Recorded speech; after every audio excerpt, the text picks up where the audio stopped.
17-месечно бебе од Студеничани и воспитувачка од градинка од Кисела вода се новите хоспитализирани со мали сипаници.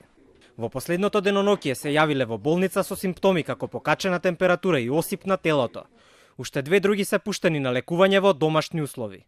Од петокот до денес има 14 ново заболени со мали сипаници, а со тоа бројката порасна на вкупно 111 пациенти, откако беше прогласена епидемијата во декември. Имаме рапидно зголемување на бројот на заболените лица. Овие заболени лица се на возраст од 1,5 години до 32 години.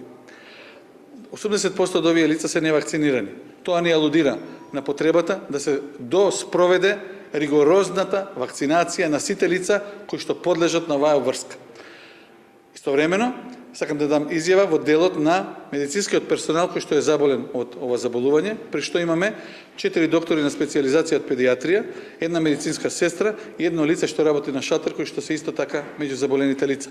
Од Институтот за јавно здравје предупредија дека случаите засега се локализирани само во Скопје. Епидемијата расте, а досега се вакцинирале само 4500 деца. Бројот на невакцинирани е за 2 пати поголем. Тоа ги плаши епидемиолозите, бидејќи остава простор да се јават и нови заразени.